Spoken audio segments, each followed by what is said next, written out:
1, 2, 3, 4.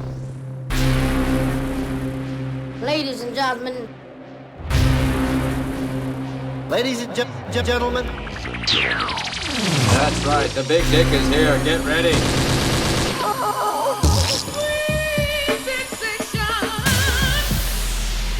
This is Tastemakers. May we start? What up, Tastemaker fam? Welcome back to another Tasty Tuesdays talk with Zbrah and Geebs. It's another beautiful day today. I am Zbrah, and I'm gonna get right to it and introduce everyone with me today. You know who's with me every week. She's lovely inside and out, and she goes by Miss Geebs.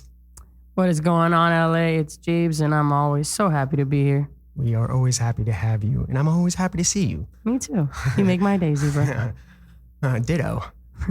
And we got Hunter Gibson with us today as well. Yo, what's happening? And there's that energy where... How are we doing, Hunter? Doing all right. How are you? I'm doing fabulous. And then we are going to get right to our guest for the day. And she goes by Kimber Chronic. Hi, how are you? I'm doing well. How are you doing today? I'm good. Thanks for having me. Yeah, thank you for coming in. It's been a long wait. Finally, we're here. Yes, it's been a couple years, or yeah, I guess. Yeah. So how's everything going? It's amazing. I mean, coming from COVID, I feel like life completely just switched. And for me, it was in so much better of a position now than it was before. I was like a bartender before, and I've kind of switched now more so to just DJing and promoting and events and stuff, which is what I wanted to do for years and years now. So it's been good. Awesome. So yeah, let's rewind a little bit and let's introduce to who Kimber Chronic is. Then yeah, we can do a little backstory, wherever you want to start. Sure. So yeah. Kimber Chronic. She's been in LA for like 8 years now. I'm from Michigan originally, Detroit. I came out here to do music and sing and produce, and at the time dance, but I kind of stopped doing that. It's one of those things that kind of just fell off. We just evolve. Yeah, we evolve, and I like it because I honestly wasn't that good anyway. We never stopped dancing though. No, don't say that. Sure, you were probably amazing. Stop. I could dance by myself now. Yeah. So I came out here and have bopped around everywhere in LA, from the Valley to Silver Lake to West Hollywood, which is where I live now. And it's been cool. I've had like so many jobs and gigs, and I started doing music here like 5 years ago. And then I got into producing, which then led me to DJing, which is what I primarily do now. Yeah, I saw that it seems like you're doing something almost every day. Yeah, I'm very blessed to have gigs and be getting paid. And I actually have like my own night now, which is like my first party, kind of a little passion project of mine. Called Fantasy every Wednesdays.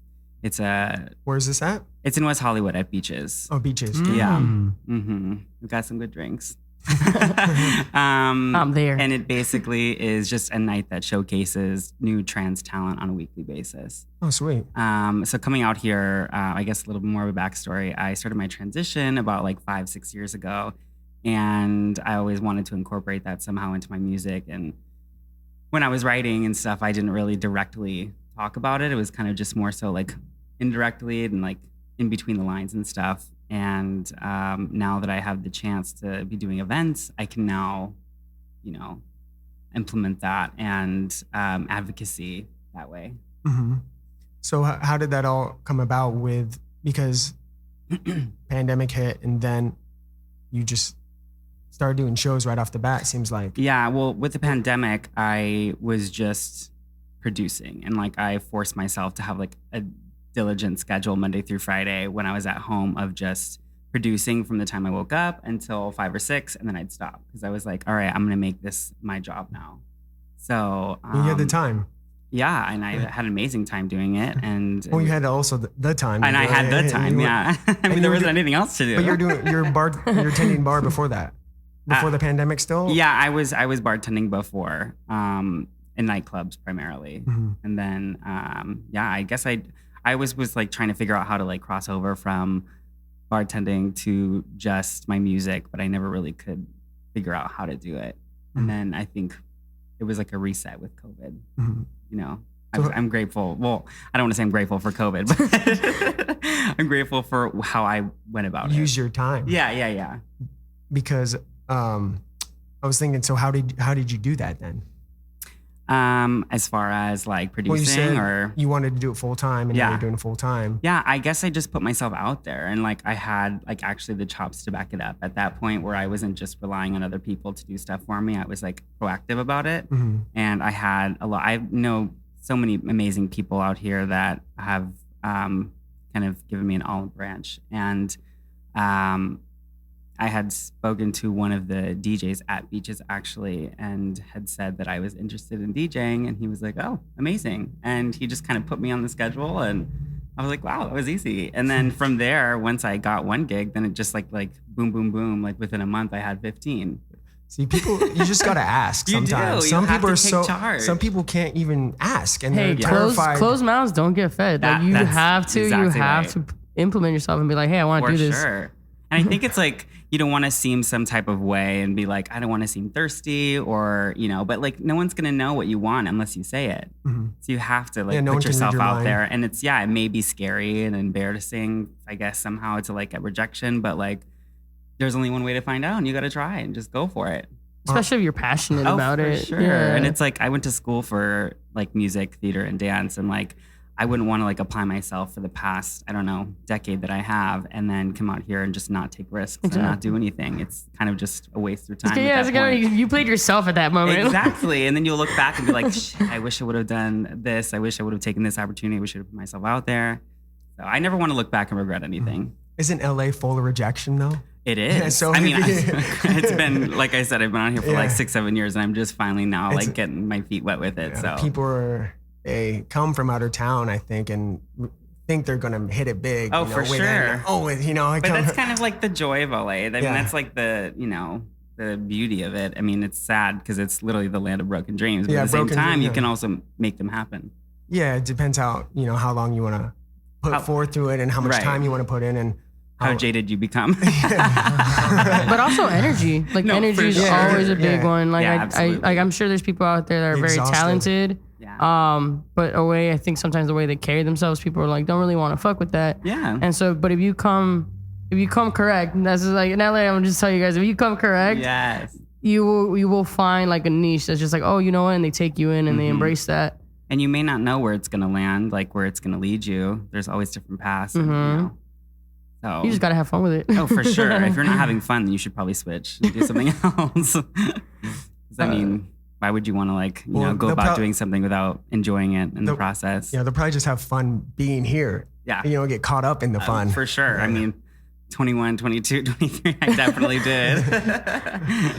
But, it's out of her now. It's it died. A long Yeah, it time ago. died. Too many drunken nights. Too many blackouts, too many drinking nights. It Literally happens. You're like, that. oh shit. Oh my God. Speaking of which, I like haven't had a moment like that in years and years and years. And it I respect literally that. just happened to me 2 nights ago. And it was so embarrassing because I like lost my wallet. I like lost like my favorite lip gloss. I lost like everything that was like in my bag. And I was just a mess. And I'm like, girl, you're 29 years old. How You the beat yourself fuck did up. that happen? So I had to go about the process yesterday of getting like a new ID and getting my cards wow. together and all that stuff. And it was just like, ugh. So you got pretty wasted. Girl, I'm with you on that. I mean, got white girl I think wasted? it's just like my bag fell and I didn't think about like looking on Oh, the that's what ground every for drunk everything. person says. No, yeah, seriously that. It's like when you're drunk, you notice something like is off, but you're just like having so much fun. You're like, fuck Well, it. yeah, for sure. Something like that.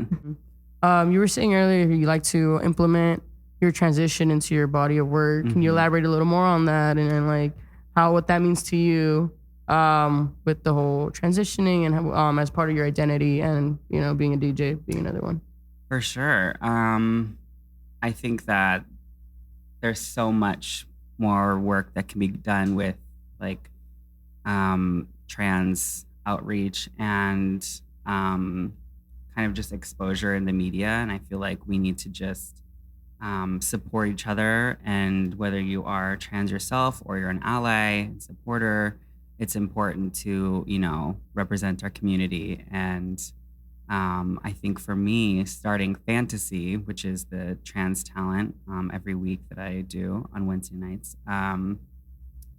it's amazing to see so many people of trans experience come with their talents and showcase them. I tell everyone every week, like, whether you're a singer, you're a dancer, you are a performer or magician, like, you can pop a Coke bottle out of your ass, or whatever you can do, like, I want to see it. I want to see that. I would like to see that. Like, whatever it is, I want to see it and I want to showcase it. And because it's important to build each other up. And if I have the ability to do it, I want to. And if I can give you a check at the end of the night, even better.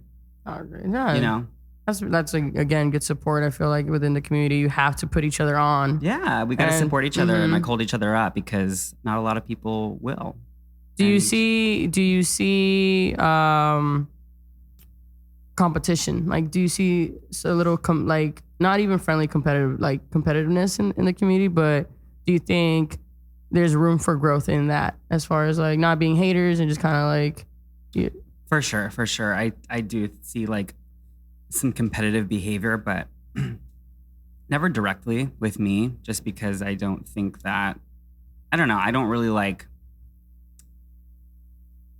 haven't really like put myself out there in that light to like have someone be competitive with me or anything, like if you come with like love and light with someone, then it's kind of hard for them to be some type of way towards you after that. And I think that if you like lead with that, then it's only going to be up from there. And of course, there's other people that are, trying to do what I'm doing, but like there's so much room in this world for all of us that it's like, instead of it being competition, you should just be in competition with yourself and not with anyone else. If they're doing what you do, be like, love it. I'm so happy that you're doing it too. Like, let's work together. Of course. It's important. So what is it? Can you give us a little rundown of what the event is like? You said like Sure. popping Coke bottles on your ass. I mean, no one's done it yet, but I'd love to see it. So anyone listening out there, you can open. Yeah, I want to see it. Go to send me Beaches. send me an Instagram message. We need to see it. if an outsider comes in first time, Yeah. well, So basically, the night starts at 10, and I'm DJing as well. So I DJ and I promote it, and it's just a great bunch of people that come together that have a really good time. It's kind of this tech house, like ballroom, kind of pop cunt sound, and it's just a great group of people. I've got dancers who are shaking the shit all night, and then we have a show usually around 12:30, and whoever wants to perform that I've already talked to, prior to that, we'll have a 10 to 30-minute show, and then we'll dance the night away after. so can you describe some of the shows? Of course. Like, so are they this singers, week, dancers, or this week we have S&M? amazing, some amazing performers. Yeah, haven't had that. some like kind of Amsterdam? Yeah. No. This week we have an amazing cast. We have a girl named Bella, and she is going to be dancing throughout the night, and then she's also going to be performing. We also have Miss Jamie Love, and she's so talented, an incredible dancer. She'll be dancing throughout the night as well. We have Miss Audrina, who's going to be performing. I don't want to give her number away, but I'm really excited about it. I'm Latin, and I love Latin culture and music, and she's doing something really fun, so I'm excited for her. So she's doing a Selena number, which I'm so happy about. And then I also have an MC this week, which is the first time that we're doing that. His name is Jay Star, and I'm really excited. He actually came to me last week at Fantasy and was like, if you ever need someone to get on the mic or whatever. I was like, okay. And I handed him the mic, and I was like, show me what you got. And he killed it? Killed it. And I was like, you know what? I need you back next week and hopefully the week after and after, because having that energy is super exciting and fun. It hypes the crowd. It hypes the crowd. It hypes everyone up. So I'm excited for that. It's going to be a really good show. Really, really good. So you're just returning the favor, which the favor was given to you when you went to Beaches. Pretty much. So that's amazing. Trying. Trying, but you're doing it, and people, Yeah. people are coming to you and they're giving you what they got, and you Mhm. disapprove or approve, I guess. I mean, I haven't disapproved at all yet. Everyone who's come to me, I have fit Awesome. them in, and I love everyone. There is no audition process. It's just if you want to perform, let's do it. No casting couch. No casting. No well, gatekeeping. No casting. gatekeeping. There's like Maybe a no few years ago, gatekeeping. but- None of that. Yeah, none of that. None of that. No, it's great. It's everyone who's come to me has been incredible. Awesome. And everyone who comes and supports every single week is amazing too. And I wouldn't be there if it wasn't for everyone. Nice. Mm-hmm. That's such a good environment to be in. Like no gatekeeping, no like it's just like, hey, you got the shit, let's do it. Yeah. And just, that's honestly a good way to be. I've been approached by a few of the people who've been performers or have come to it and said like, thank you for this night because it just feels so like lighthearted and fun and happy and like good energy. And it's like, it's a unique night of its own that I think is like special that I don't think it's the same anywhere else as far as just what it is. It's just a great feeling to be there. Do they have it? Anything that's competing with it? Yeah, for sure. There's definitely other nights that represent trans people, and I think that they're amazing. They're equally as amazing. They have their place in this community, and it should. But I think I just try to focus on people and their talent and like love and energy instead of it being this kind of like, are you, pretty enough? Or are you skinny enough? Or are you this? Or are you that? It's like, then none of that should matter. And I feel like some people can be caught up in that, and that's, fine. But I just, I don't want to be in a space that's not inclusive to everyone. So there is no borders and stuff with who's going to be performing at my party. As it should. Yeah, as it shouldn't, Yeah. So, I mean, it happens, but I think that everyone has their time and place, and they deserve to be showcased. But going back to you said like pre-COVID, and you said earlier because of quarantine that definitely gave you you had to train yourself to like a set schedule to focus on like your production. Can you elaborate more on that, on how quarantine? It's just like I think a theme that we tend to pick up on, like how quarantine treated you as far as like the process. I was like really scared during COVID. Like I did not want to like leave my house. I was like extremely neurotic with, going to the store and sanitizing everything, which was great in my favor because I never thankfully got sick or anything. So I guess I just like really hermited myself, and I took classes online and applied myself, listened to a lot of podcasts that were like motivational as far as like with creating music and producing and stuff, and that really helped.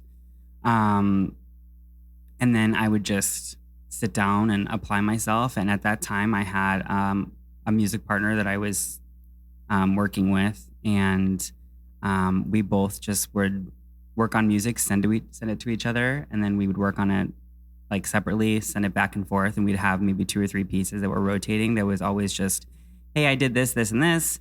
I'm giving it to you. You do whatever, and then send it back to me. So it was just constant rotation of like, all right, well, I'm now got this track and this track that I need to tweak until you can't figure out anything else to do, and then you send it back to them. So it's kind of like it wasn't only up to me to motivate myself. I had someone who was pushing me as well.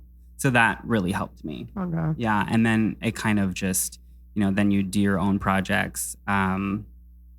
And yeah, it was great. I mean, it taught me a lot of like diligence, like a lot to like just sit down and be productive. And I guess that kind of like is what pushed me to like be a go-getter as far as like asking for things and whatever, because I didn't really have that level of discipline before for my stuff. And instead of like waiting for an opportunity to get handed to me, I was like, no, you got to do it yourself.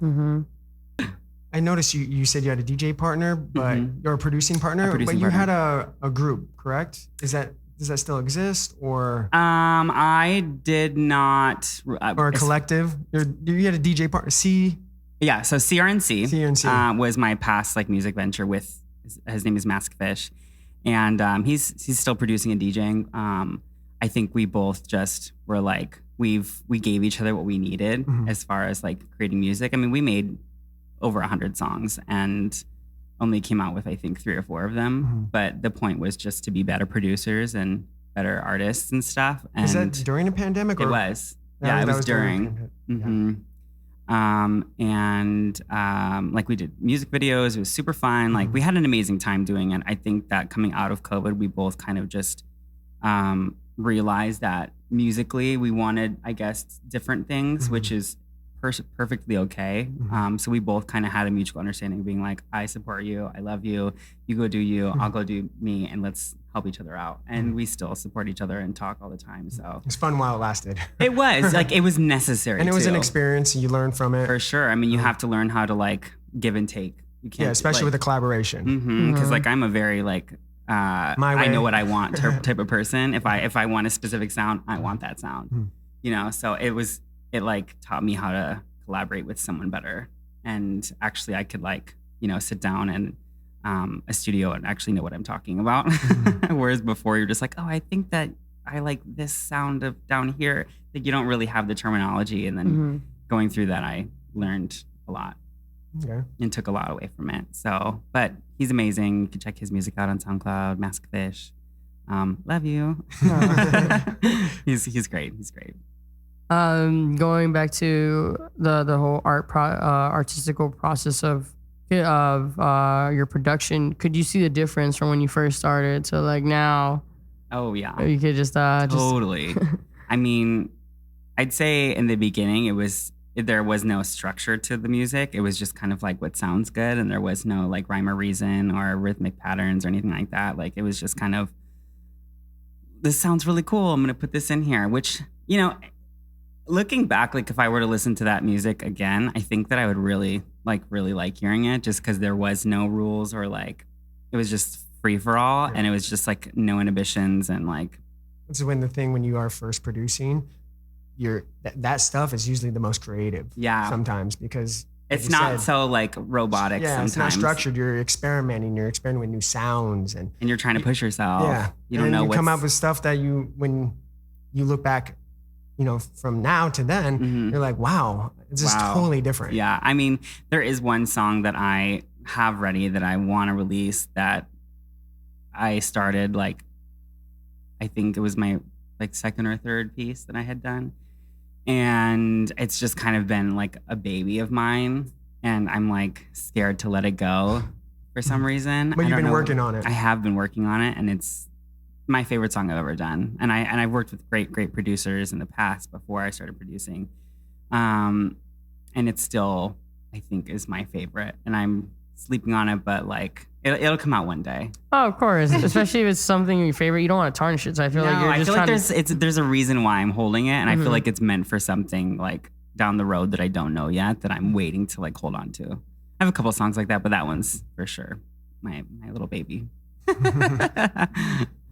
But yeah, no, producing wise, I've definitely learned and evolved from just, you know, where I started to now, where I think there is more structure and I can produce different genres and styles. And I know the difference and like how to make them sound different now and like separate the two.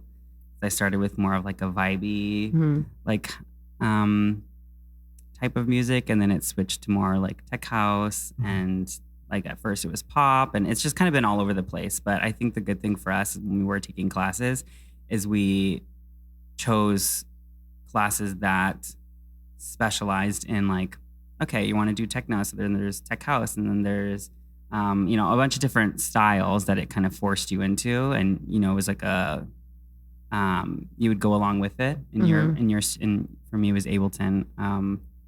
You would follow along and create the song with them, and so you got to like, I don't know, have someone guide you, and then you can kind of refer back to it as like an outline or a draft for if you get stuck in that genre.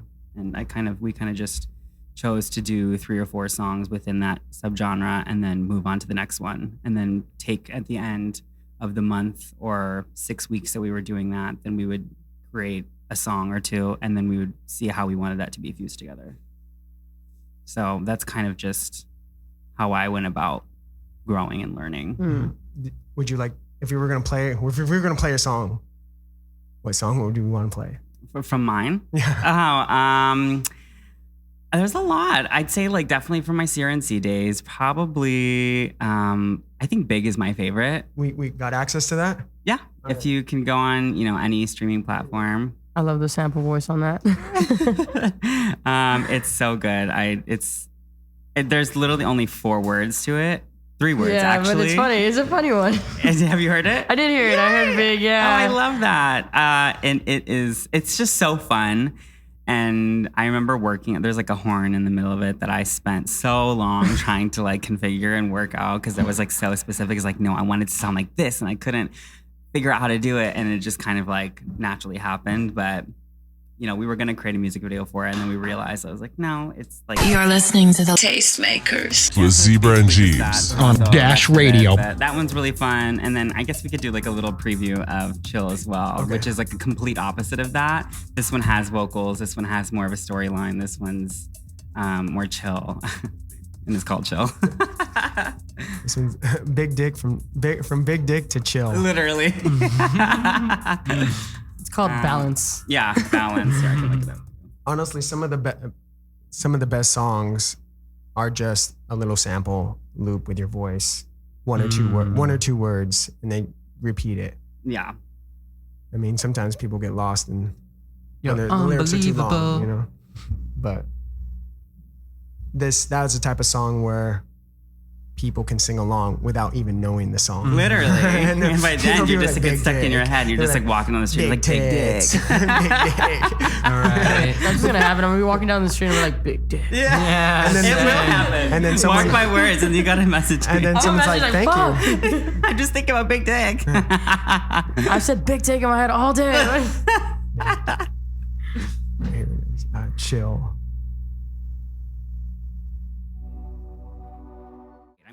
It was my first time being there. I love nature. I love being. It has that vibe of that, the atmospheric. Oh, for sure. I mean, it's like almost like ethereal. It's like you're there and these trees are enormous. Especially like this part, And we wanted to kind of like, we knew that we wanted to shoot the video there. And I know when I'm creating music and I have a visual in mind, I think about where I'm gonna, like the scenery and everything. And I think we wanted to like, it's hard to compromise on that too, right? Yeah, for sure. It's like, with those, the little bells and whatever, we were kind of, there's a lot of like raindrops and dew and everything. And it was a vibe. And it worked out great. And it was just 3 of us because it was COVID. We couldn't have like, a team of people go up there for a couple days. So it was just 3 of us. It was the videographer, myself, and my partner at the time, and we shot it in 2 days, and it was great. It was amazing, and we got to see a little part of history right there. And I didn't know that like sequoia trees, they're like fire retardant, so they can't it's hard for them to burn because the outside coating of them is like doesn't let fire in. So there's a lot of fires that happen out there, but the trees just they're so so large, they're so massive that they don't really dense. Get burnt down. And then also their roots in those trees are only 2 feet deep in the ground. They just spread really far. Yeah, those trees That's are why, massive. you see it when you're walking. You're walking over them. So that was cool to learn. I always like to read those little like cards that you like walk through the paths, and it's like at this time, this year, in 1950, whatever. This tree. Yeah. I love reading You those. even see some trees that are like that are charred. Just because, they're on fire, but they're just like, yep. But they're just chilling. They're like, chilling, I'm here, bitch. Now what? Kind of like you. Yeah, that part. Yes. If I come back reincarnated, I'll be a fucking sequoia tree. Yeah. I'll be that bitch. Indestructible. You're that bitch when you're a sequoia tree. So you were talking about goals and stuff. Maybe you don't have to like necessarily reveal what were your goals for this year, but what is your like the 5-year plan, or like where do you envision yourself? I definitely see myself going overseas. I really want to go to Germany, and I really want to like learn the ways there. And I love music, in that region. I'd say definitely incorporating more so just performing like my own remixes and my own music when I do my sets and stuff. definitely, you know, major concerts and festivals and stuff, but being able to like DJ and perform my own music from start to finish is a huge goal. Like every time that I've like tried to take a step further, I just kind of want to do more and more. I want to like control the whole thing, and from the sounds to like producing, and then, you know, the performance and everything. I just want to be like one well-oiled machine and be able to perform that for people, and have also my, you know, voice in the trans community and be able to represent my community that way as well. Because I know that there's not that many trans artists, and there's only a few trans DJs that I'm aware of, and I'm actually seeing one next weekend. Honey Dijon. I was going to ask. Yeah. She's Yeah, incredible. she's amazing. She can throw it down. Oh yeah, and I'm so excited. But she's a huge idol of mine. So I think that having more people in the community that's like that, which is what I want, it's like, you know, important for me. I want to leave a mark and know that I've done something. You know, I know a lot of people like, you know, say that, but it's true.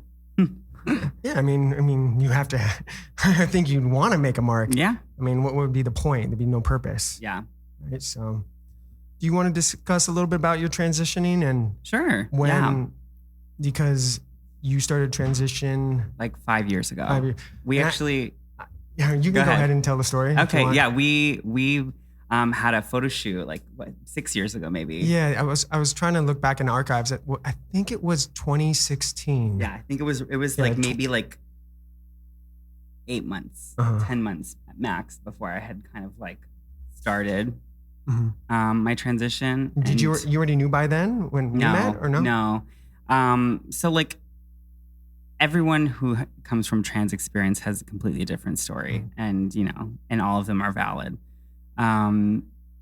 I know for me, when I was younger, I had a lot of, I didn't have as much doubt as I did when I had, you know, become like a child and a teenager, because I didn't know any better. So at that point I was like, you know, drawing myself as a girl and, you know, wearing glitter, not thinking that anyone could like see it on me or whatever. And then when I started getting like teased in school at a really, really young age, like first grade until 12th grade, I really like coiled back, and I didn't like, I kind of just hid everything, and I was just like a shell of a person. I just didn't want to talk to anyone, because if I would, I'd get made fun of for my voice, or pick something and they'd make fun of it, you know? And so I just like got really introverted, and I started dancing at a studio, and that kind of like broke me out of my shell somewhat, but still, I knew I wanted to perform. And I think in that environment as well, they kind of teach you that if you want to be successful, you have to be this like ingenue, this leading. For me, it was male, so you have to be masculine, and you can't look gay, and you can't do this. So it kind of also was telling me the same thing that like the bullies are, that like who I wasn't good enough. This was in the dance world? Dance, musical theater world. Oh, dance, musical theater. Yeah. So, because like if you're a boy and you're dancing with a girl, they kind of tell you you need to look masculine. Of course, you need to look this. So it's like in order for you to be successful, you need like they were saying in order for you to be successful. And this was back then, like when you know, people were still not comfortable with being gay, or you know, and so that was like a mind fuck. And I really wanted to do musical theater then. So I was like, okay, well, I want to be successful, so I guess I need to be this person. And I just kept going further and further back from the person that I am today, which is Kimber. And college, even more pushed back because I was in a musical theater program. So they did force that on me too. And then I was in like a vocal coaching session, and I just returned from like taking a semester off, and my coach was like saying like, have you been smoking cigarettes? Like investigating why I sounded different. And I was like, yeah, I have. Like I was in a relationship at the time. And she was like, you have something special. I think that you deserve to find yourself and like live in LA and pursue music as an individual there. I think it would serve you better than this community. And she was right. And that's like, I went home and I told my parents that she said that I should move to LA like now. And so they supported me. Surprised. I was so shocked Amazing. that they were like, you should go. And so I did. I came out here and I was bartending already back home at a restaurant. And so coming out here, bartending was my like avenue in to make money. So I was working at like Morton Steakhouse in Woodland Hills for like a year. And then I came over to West Hollywood and I was like, wow, there's a gay city here. I've never even seen anything like it You before. were out as a male. I though, was, right? yes. Correct? I was a gay male at that point. Okay. And I went to West Hollywood and there was auditions for this place called Flaming Saddles. And they're closed now, but there was like dancing on the bar. So it was like bartending plus like Coyote Ugly style dancing. So I was like, wow, that's like my avenue right there. So I went there, and being a, you know, bartender in nightlife, gay nightlife, there once again, I was pushed this narrative of you need to be this hot guy. And so it was just draining, and I didn't really realize how much it was affecting my personality and me and my being and stuff. And I started someone pushed me to do drag, and I did drag, and I loved it. And I felt my full fantasy, and I just wanted to do it again, and then do it again, and do it again, and do it again. And like one of my best friends, he kind of commented like, I see how sad you are when you get out of drag. Like when we go home and like you take the makeup off and you take the clothes off, I see how sad you are when you look at yourself.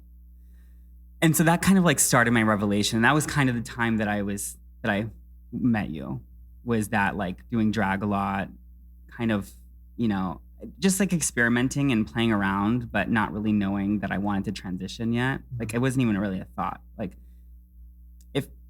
if I would have known that transitioning would have been an option, I guess, early in my life, I probably would have done it. Like my mom always asked me, why didn't you tell me? Why didn't you tell me? I'm like, I didn't know that it was possible. You know, I didn't know that that's A, what I was feeling, and B, that I could possibly do that. Well, like you were saying, it wasn't even part of this. Really, you know, being gay was not been accepted. It was kind of taboo at that point. Transgender wasn't even part of the discussion either. There was no transgender talking. I mean, there was no talks about it. It wasn't in the media. It wasn't anywhere. I think it barely like the last 2-3 years have been pivotal. Oh, for with, sure. With the transgender community, because you say you're 29, and yeah, even like, you grew up in a time where like being gay was still people were making fun of. Oh my God, yeah. You said it yourself, like I think it was so far that people pushed that back, so that idea never really came to you because you were already put into these narratives that you're like, oh, I guess I have to do this because society, like, you know, you have to be a strong gay man, and you have to present yourself a certain way. That seems so difficult. It's like it definitely was.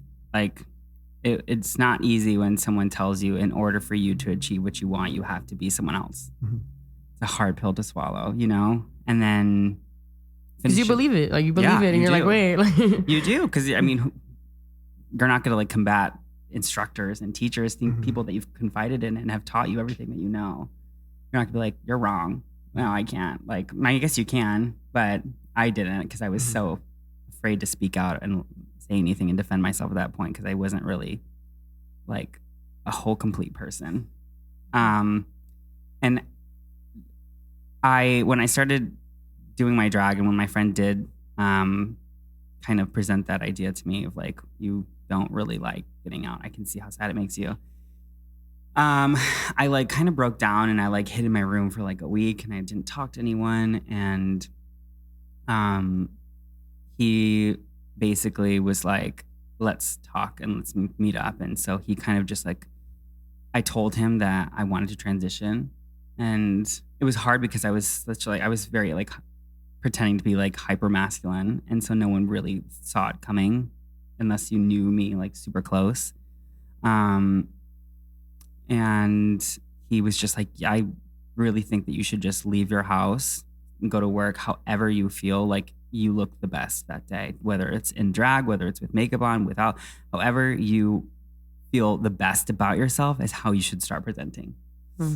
And so I was working at a nightclub at that time. And so I went to work, and I had, you know, put a wig on, and I had put makeup on and stuff. And people at work thought I was just like kind of doing drag. And then I didn't stop doing it. And so they kind of, I a crazy kind of situation happened at that place, and I got called out in front of a lot of people, and it was really wrong and of how they approached it, and they eventually ended up apologizing.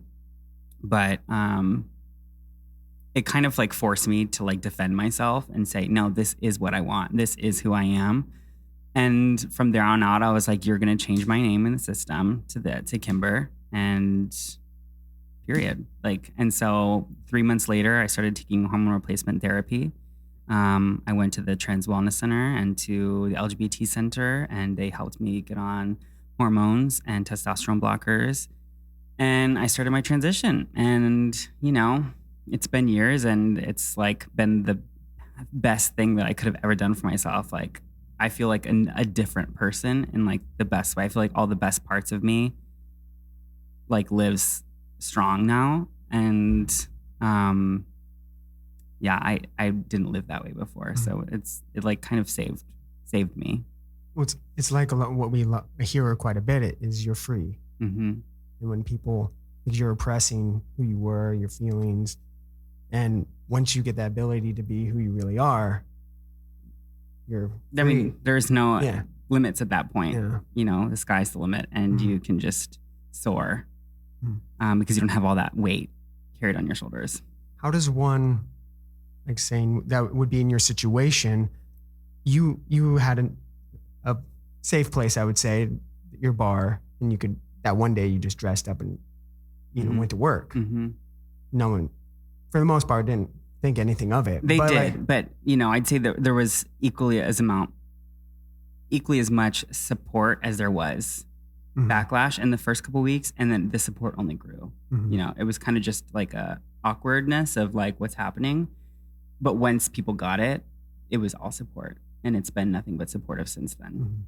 So I had to like put myself out there, and once again, like you have to like do something for yourself because no one's gonna hand it to you. So you just do it, and you know, focus on your happiness and where you want to be at the end of the day.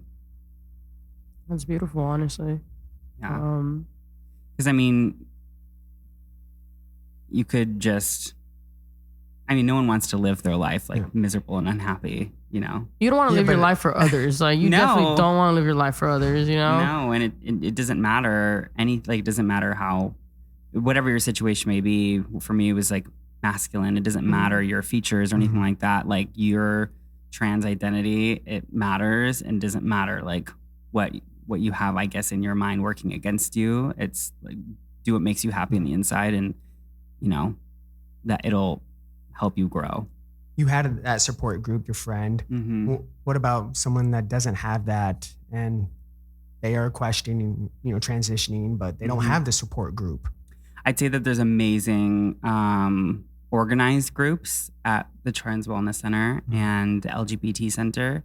If you're in Los Angeles, the LGBT Center is an amazing place to start. You can It's go all right in here, there. right? Just down the street, It's just right? down the street. I Yeah. think on Schrader or something. Yeah, I on think that's what it is. Wilcox. Yeah, it's Wilcox. Wilcox. And you could walk in there, and you could be just so scared to even ask someone to take hormones or start your transition, and you go in there to the trans department, and they will help you. They will at least give you support to say, even if you're, you know, don't feel comfortable in making a choice or whatever, you can still be here and you're still part of the community until you're ready. And, you know, I'd say even if you're not in Los Angeles, most places across the country have some kind of center, like a community center that can probably push you in the right direction. And I'd say going somewhere that's more organized, that you can be seen by a doctor. If you do want to go about hormone replacement therapy, you should definitely go that route instead of, you know, kind of the back alleyway, which can be dangerous. You know, it's important to get your vitals monitored and stuff. What would be the back alleyway? I don't know. I think a lot of people in the past, you know, since there weren't any resources, it's like, hey, I have some hormones. Do you want them? And I think that growing up, there was a lot of people in like, I mean, 90s, 80s, early 2000s that were just injecting a huge amount of estrogen in them and then not really seeing how it's affecting their body. And, you know, there wasn't resources at the time, so it's not really their fault, but it's now that we have resources that are becoming more and more available. it's important to use them because it does help your health, and you're already doing something that's going to help you. So you might as well do it the best that you can, and with a doctor supervising it. Were you terrified when you made the decision, or No. you were like, let's just go, so give me ready. the drugs? I was so ready. It was because I was presenting female only at night when it was kind of a mindfuck in the beginning because I wasn't taking hormones. So I did still have a lot of like more masculine features, which now I see how minimal that was. But like, I would present during the day as male, and then at night when I'd go out or when I would be at work, I was female. And then when I started taking hormones, that's when like the estrogen like kicked in and the testosterone slowly like went away. And I was like, I'm comfortable present to as female 100%. And yeah, I mean, then, for me, I needed my hair to grow, and I needed to, start getting some breast growth in order for me to feel comfortable walking around. And for me, it took a while, but that strength, like, it's like shaped me, and it's the woman I am today. You mentioned earlier you come from like a Latin background, of Mhm. course. And just can you explain a little more as far as like your family, how they took it? Because in Latin culture, this is also very taboo. It's also seen as like out of the ordinary. Yeah, absolutely. So I respect anyone that's willing to like really step up to Latin culture because there's a whole structure to them. There's a whole there's little things that they're so set on their ways. It's like you can't disappoint your grandma. You can't disappoint grandma because then the whole family tree's after you. Exactly. Like, so you can just elaborate a little more on that. I want to know like a little more of your background, like Latino background. My family, my mom's side is Dominican. And Dominicano. Sí, yeah, my mom's Dominican and my dad is German, and I'm not very close with my dad, but my mom's side of the family I've always been really close to. And it's comprised of mainly women. But I think that just me coming out the first time as gay was more of a shock to them than me transitioning. Because I think that was, I guess, somehow a harder blow for them. When I guess since I was already living on my own out here, it was kind of easier because I already had started my life and I already had my own thing out here. And so it was just kind of an over the phone conversation that I didn't really have a lot of like face to face. My mom's my best friend, and she's been incredible this entire time. She bought me my first bra, and she always sends me earrings and clothing and this and that. And she always tells me like, you should do this with your makeup. You should do that with your hair because you look best like that. And she's extremely, extremely, extremely supportive. And when she had told my family, and when they had like seen me on social media, like Facebook and Instagram or whatever, they are nothing but supportive. They are just like, you look so beautiful. Never once has anyone on that side of the family ever called me out of my name or my desired pronouns, which is she, her, hers. And they've been surprisingly so amazing. I think that it's just like living your truth and happiness, and like, they see that I'm actually supporting myself out here. I think that was like their main concern, and they're just happy that I'm happy. Yeah, at the end of the day, I think your mom just wants you to be the person you are. Absolutely. I mean, I would hope that's what a parent would want from their child.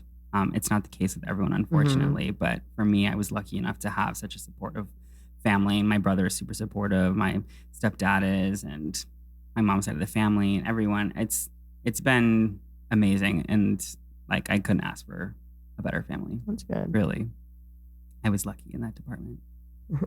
No, I know. There's I've heard a couple stories, and it's like, especially the background.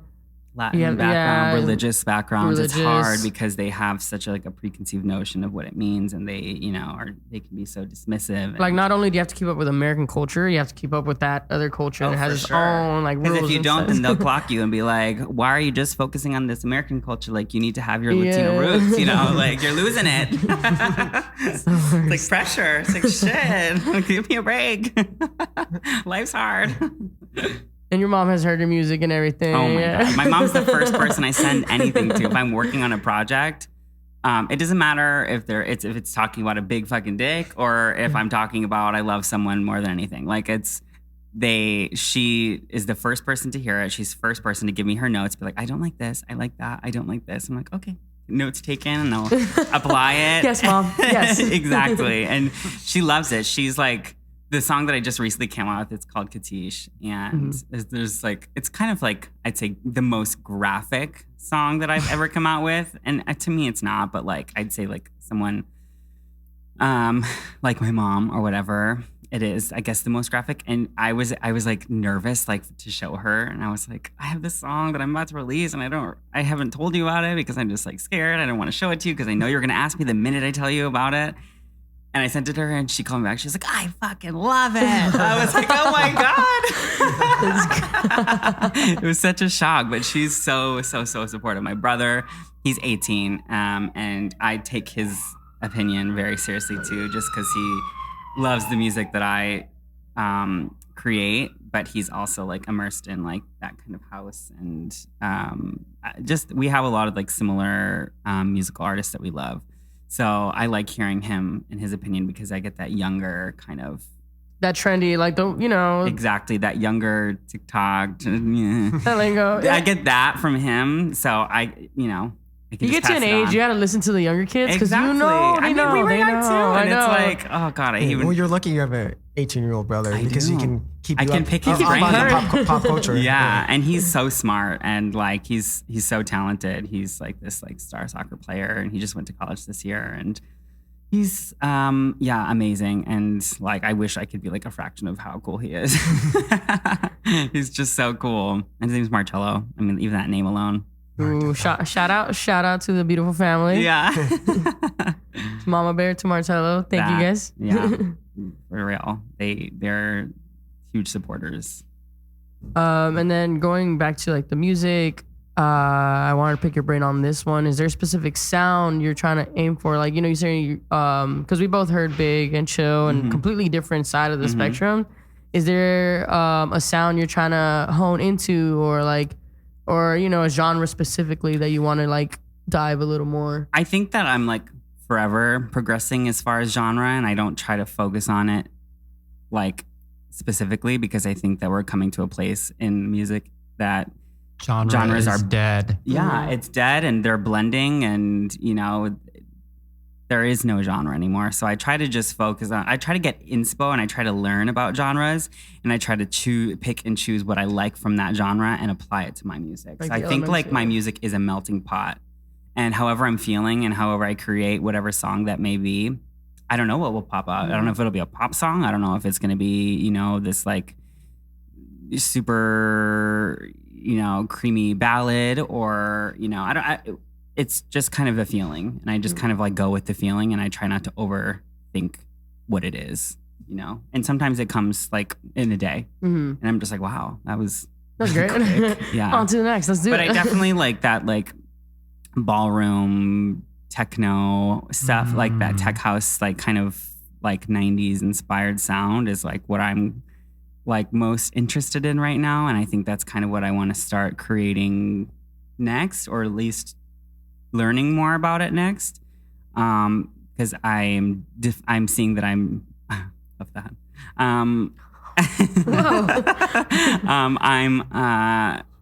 DJing more like that, and I guess since it is tying into like my future of like I want to be able to DJ and you want to play your music. I want to play my music and perform. So I think I'm trying to like learn what I love DJing and what I'm like good at DJing, and then I want to just create music with that. So obviously you've mostly been DJing in like queer spaces. Yes. But I wanted to ask you, so have you ever DJ'd or had any experience out being a trans person? What's your biggest struggle as being a trans person? In my industry, as far as music, or just in general? Just you as a person, but also like maybe like have you DJ'd somewhere and been clocked or anything? I've been really fortunate when it comes to like transitioning, and like I think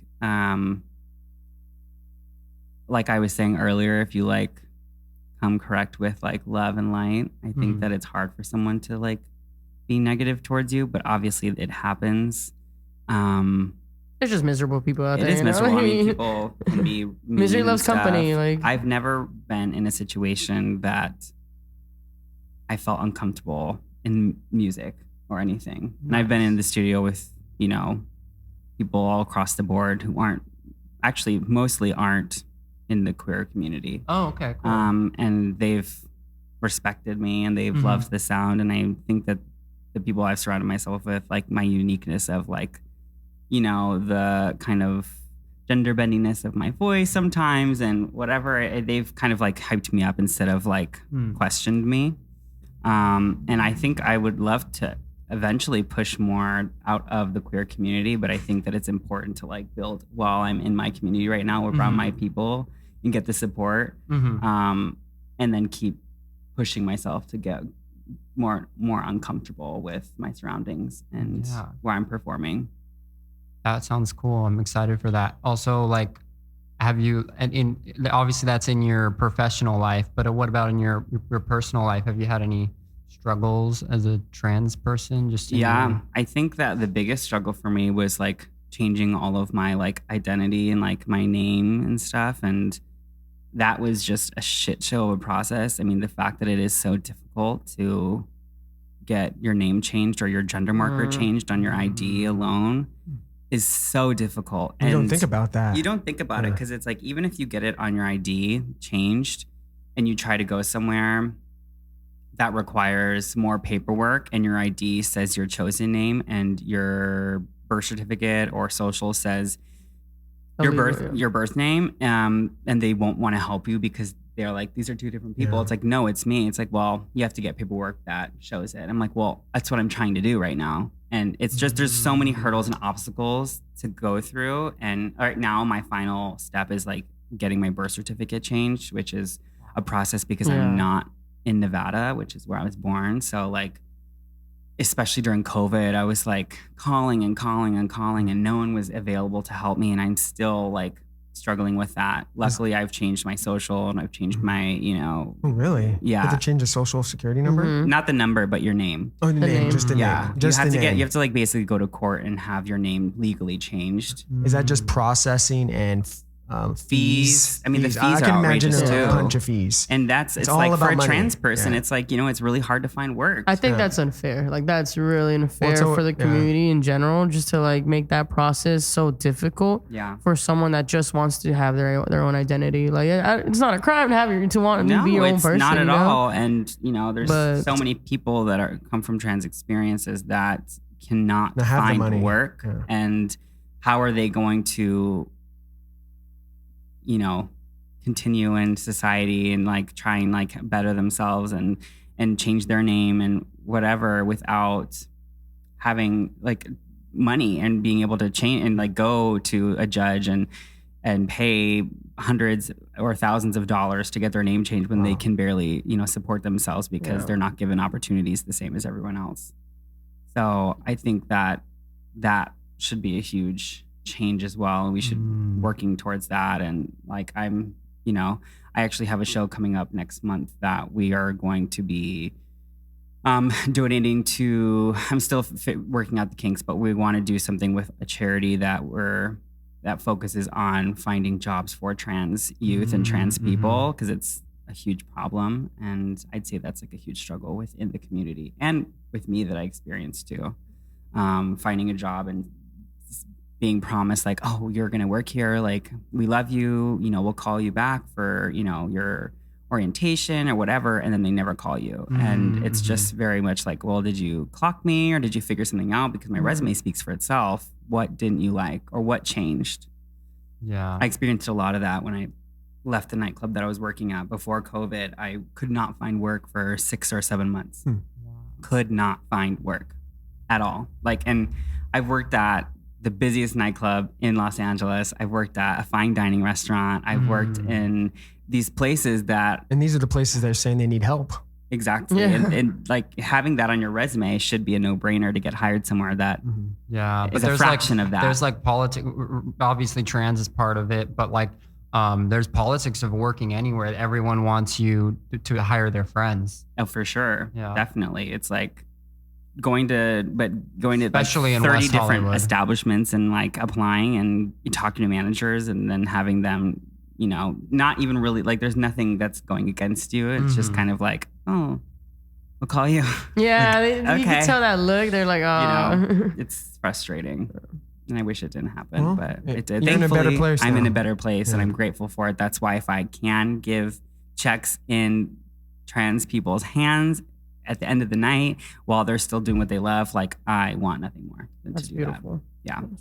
You were talking about a lot in the beginning of your transition and just as your journey as a person, the masculine and the feminine and the ingenue and the leading man, like that was the whole thing that you were going through throughout your life in general, even probably still till now. Have you like gone to therapy and like discussed these feelings before you decided to make the full step, I guess? Along with hormone replacement therapy, I saw a counselor and I still do. And they kind of like help me. I would say that like now at the beginning of my transition, I went really hyper feminine and I wasn't really myself either because I was still just figuring out the woman that I am.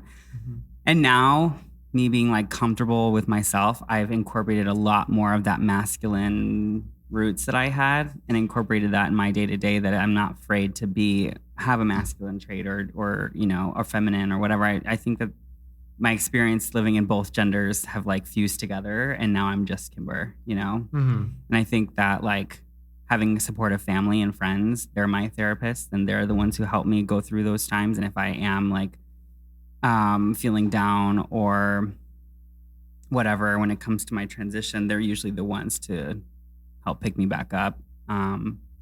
As a kid, I went to a lot of therapists, and so I don't really like think that I resonated a lot. And I think there's a lot of there's been a lot of times where I've tried to go to a therapist, and then for one reason or not, they'll have to like leave or switch jobs or whatever, and then you're left with another person, and so you're constantly just having to like tell your story, and it's like, well, what good is this doing? I'm literally just telling you about my life, and you're not, and you're like, okay, well, next time here's things that you want to work on, and it's like I'm not getting anything from you, so why am I gonna go across the town to downtown and get a therapist and see them for 30 minutes and tell them my story, and then see another person the next, it's just my friends are the therapy for me and my family for sure. And your friend telling you the thing about you getting out of drag and you feel like, was that your first time? How did you realize, like, was that your first time? Or that was my first realization. First realization. Yeah. I'd say like it was like a light bulb moment. Like I knew that like I loved looking feminine. I loved wearing like the wig and, the dresses and the makeup and all that stuff. But then when he like really like put it into perspective of like, I see your sadness, and like he like acknowledged that, and it just kind of made me being like, wow, like I just had like a woo stop, like a moment of just being like, yeah, I am very sad about it. And then I started like looking up like videos on YouTube of like transitioning and stuff, and that helped. I think it speaks volumes when someone that you're close with like sees you for you, because sometimes they see you don't even sometimes see yourself. Like that's why like they see you more than you see yourself. You're like, oh shit, like wait. Yeah. So that's a beautiful thing that you have someone like that. I'm forever grateful for him. Yeah. His name's Michael. He like that conversation will forever be in my head. Of course, it's what started my life. Also, you were talking about how you just got into drag. How did you learn how to do all these, like the makeup and all of it? Because like trial and error. Becoming a woman, she didn't look cute in the beginning. An experience in itself, Yeah, no, I had the first time I was in drag, I did this competition, and it was like people who normally don't do drag to support their bar that they work in, and that's what kicked it all off. And I had a drag queen help me get in full gig that first time, and she painted my face and she did everything, and it was very draggy, and I knew at that point I was just like, I like this, but like it's too much. So I did very just like kind of like light drag going on there on out, and the makeup got better. Being in school for musical theater, I like had to take makeup classes, so I did have some kind of a background into it. I don't really like to wear that much anymore. But then I was, would spend 30, 45 minutes an hour. In drag, it was like an hour and a half getting in, gig or whatever. And then it just kind of kept evolving. And then I just wanted to look more feminine and less showy. And so I just kind of tweaked. And my mom actually helped a lot too. And she was like, I think you should do this instead. I think you should not wear that color again. I think you should have put eyeshadow on. She's telling you, she's like, you know what? I know your skin tone, baby. I know. She was like, don't wear a color lip ever again. She's like, don't put on blue eyeshadow. Don't do any of that because your face is better. That cattiness came out.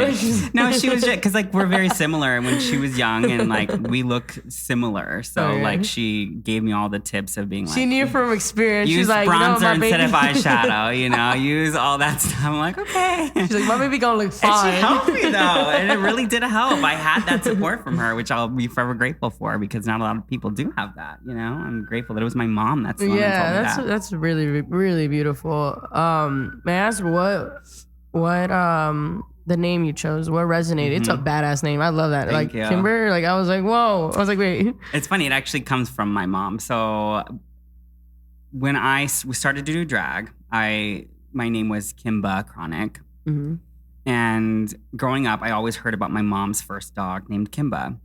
And it was like the love of her life. It was like her first adult dog that she got that was like her partner, And when I was born, Kimber was so jealous of me, like to the point where it would try to bite me. It wouldn't like want my mom to hold me. So she had to get rid of Kimber. And she was devastated. And she talked about her all the time.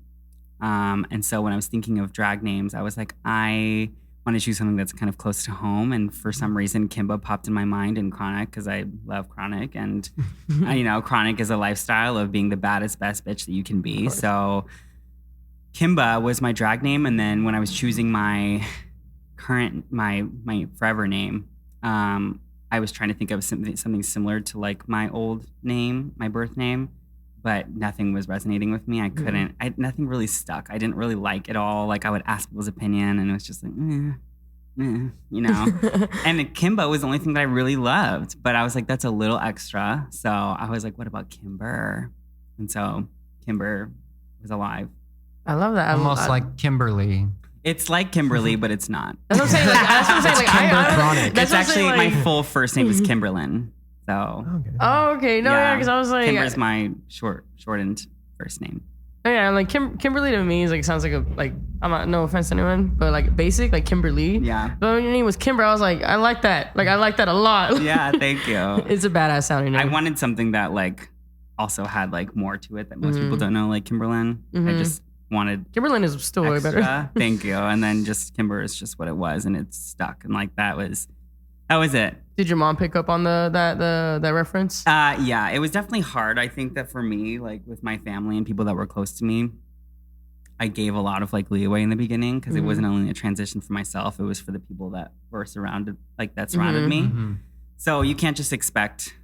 For me, I came out with the approach of, I can't just expect my loved ones to overnight, right off the bat, change, never mess up, never, because it's unrealistic and they've been around you your entire life. Exactly. 25 years of your life. They've called you this and they've known you as this and they're your phone and, you're one gender and then you ask for them to, call you with your desired pronouns and your name and stuff. And I think for me, the most important part was the effort. In the beginning was like, as long as I know that you're trying and you're consciously trying to say the right thing, even if you switch up and say he or my old name or whatever, and you correct yourself, I'm fine with it in the beginning. Cause I was like, I'm going to give you some time. So it took about a year for my family to solidify it. But did you ever go by gender non-conforming or non-binary?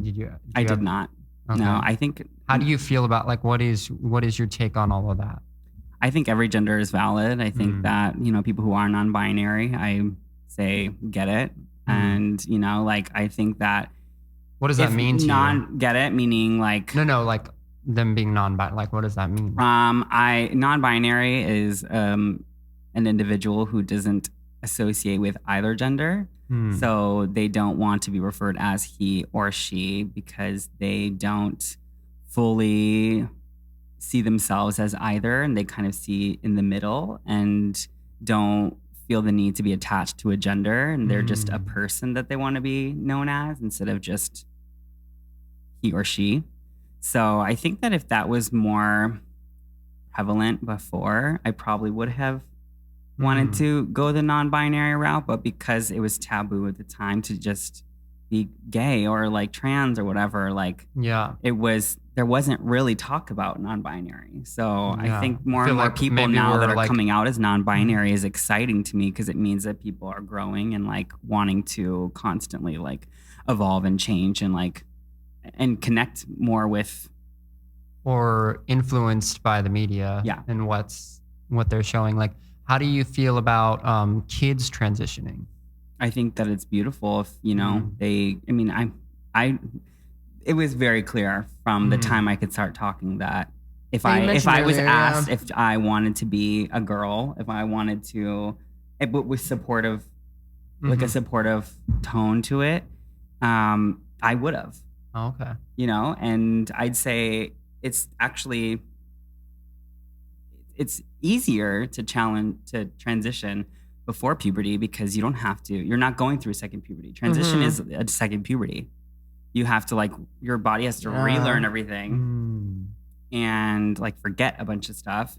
Forget what it already has. And with that, surgeries, you know, with trans people who do want to go about surgeries, and which if you do or you don't, both are valid for any surgery. It's just easier on your body to go through transition before your puberty hits. Because you don't have to, your body doesn't have to work so hard after. But I'd say as long as, you know, the child knows what they want and can express that and their parents are supportive, I'd say do it, you know, even if it is just without hormone replacement therapy, being supportive and saying, okay, well then express yourself and present however you choose to start with, and seeing how that goes and seeing it blossom, and then deciding as a family to transition and medically, then that's how it should be dealt with, in my opinion. Awesome. At the end of the day, everyone's an individual, and everyone just wants to have their identities. You know, you could be super young, or you could be super old and experienced, and can transition either way, and both are valid and fine. And it's your own life to live, so live it the best way, and like in your own honesty way, like honest way to live it. Like, but I respect that a lot. I'm happy that you're on our show. Definitely gave me a lot of insight. Thank you. I appreciate it so much, being able to talk about it. No. Do you have any final thoughts? We're about wrapped up here, so. I would just say any events, music. Yeah, so you can follow me on all my social media, Kimber Chronic. I have a few events around Los Angeles. If you want to come check out Fantasy on Wednesday nights at Beaches West Hollywood at 10 p.m., it's an amazing show. If you are of trans experience and you want to be showcased, DM me and I will get you up there, and I will get you on stage, and, you know, let's get you going. She says everybody eats. Yeah, literally everybody eats. And don't forget about the ass Coke. Yeah, and then if you can, you know, pop a Coke bottle out of your ass, then amazing. I want to see that too, girl. That's what we really want to see. No, but thank you guys so much, and like, follow me, and all of my events are posted online, so you can see where I'm at. Come see a set, or definitely check it out on Spotify. Thank you. Thank you for sharing your story. Of course, I appreciate it so much. Ladies and gentlemen, you're listening to the Tastemakers with Zbrah and Geebs On Loud Dash Radio.